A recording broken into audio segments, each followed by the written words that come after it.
Hello. So today I want to talk about a concept that actually is not very widely known. It's actually something that I've been intrigued by for some time, really ever since I came across this concept in the work of the Danish mystic Lars Mull, who in his book, The Law of Light, describes what he calls the isogenic being. And this is one that was present, according to Mull, at the time the world was created, and is a unipolar, isogenic spiritual being. In other words, not a physical being. And this idea of isogenic refers to the idea of being equal in terms of the masculine and feminine being combined, the energies within this spiritual being. It's possibly why not a lot is written online. If you actually Google the term isogenic being, you will not come up with very much, probably. At least I just tried doing that and didn't. It's a concept known in mysticism and comes under, is described under different names by different traditions. Now, the idea is that according to these mystic traditions, and particularly here Kabbalah, the Jewish mystical tradition, it was only when humans became physical beings, that we actually took on a physical form, that there was a split into male and female. And ever since, every incarnated being has been governed by a deep longing to reunite with their opposite pole, essentially. So whilst we all have a mix of masculine and feminine within us, generally the theory goes that if you are born into a male body, typically you will have more of the masculine principle within you, and you will be drawn to uniting with the feminine, and vice versa. Now, according to Mull, mankind as a whole is slowly working its way towards being once again made up of isogenic individuals. That is to say, every single person recreates a balance between the two poles within him or herself. And according to him, there is a need to reunite the masculine and feminine aspects in order that balance in all things can be reestablished.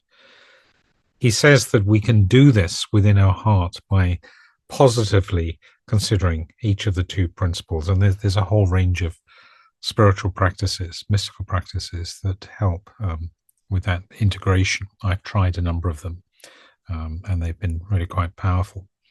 And the idea is they bring out the different qualities of the masculine and the feminine, allow us to integrate them within ourselves. He says that one is out of balance without the other, and that when they are united, masculine and feminine, knowledge, volition, empathy, and intuition are transformed into creative wisdom. And by the way, and I am really summarizing here, he identifies the masculine as primarily standing for the mental, being focused and goal-oriented, whereas the feminine impulse stands for the emotional, tolerant, intuitive, empathic. These aspects of what is masculine and what is feminine have long intrigued me, and doubtless I will keep returning to try to understand what defines these polarities or phenomena, different qualities of energy as I see them, beyond the labels that are often attached to them. Now, I think that Mull's description does tie very closely, if it's not identifying the same idea as is found in the teachings of Kabbalah, the Jewish mystical tradition, of Adam Kadmon, the original primordial man, who represented, according to Kabbalic teaching, the first emanation of divine light after God's contraction in the creation process, and also a realm of infinite divine light without vessels, containing the potential for all future existence. The same figure is seen in some Christian Gnostic texts as well. For example, the first man, or Aeon Jew, who is described in Pistis Sophia, one of the great Gnostic writings, as well as in the creation myths of other traditions, such as the cosmic man, an archetypal figure who is said to bestow life upon all things and is often seen as the physical basis of the world. So the cosmic man is described, for example, in the Rig Veda, the great Hindu scripture, as being sacrificed by the Devas from the foundation of the world. And we are told in the Rig Veda that his mind is the moon, his eyes are the sun, and his breath is the wind. And he is described as having 1,000 heads and 1,000 feet. According to the South African Kabbalah scholar Moshe Miller, Adam Kadmon represents God's transcendent will and the blueprint for all of creation, and contains all of the details of creation in a unified, simultaneous, and undefined state, without concepts of space and time. So it's a transcendent essence, a transcendent spiritual being. I'll put the link to Moshe's writing. There's an article online you can read on this subject in the description for this video. And as Christ is seen by some as being the model of wholeness, Jesus being described again by some as embodying both traditionally masculine and feminine qualities, demonstrating compassion and nurturing as well as strength and leadership, perhaps we might see his model as being our ultimate destiny. That is, if you follow the Christian tradition, that is, to unify masculine and feminine is necessary before we can be fully merged, as it were, into the Christ body, the spiritual body, or to recognize that in this state, as Paul says in Galatians, here, chapter 3, verse 28, there is no male or female in this body.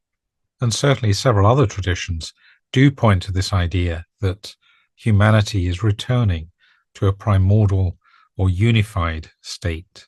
That is our ultimate destiny. Some interpretations of Kabbalah suggest that the spiritual goal is to return to the state of primordial unity, to the blueprint of Adam Kadmon. Gnostic traditions also speak of a return to an original, undifferentiated state. Here, the concept of anthropos or Adamas refers to this idea of a primordial cosmic being, with Gnostics believing that we are, when we reunite with this divine source, we transcend the material world. And in Hindu philosophy as well, there is this idea of returning to the primordial state, and especially union with Brahman, the ultimate reality. Taoist philosophy also emphasizes returning to a state of primordial unity, the Tao often being described as an undifferentiated state of being. And finally, some Sufi, the Islamic mystic tradition, speak of fana, that is annihilation of the self, which would involve dissolving the individual ego to unite with the divine, which some from Sufi tradition see as being a return to a primordial state of oneness with God.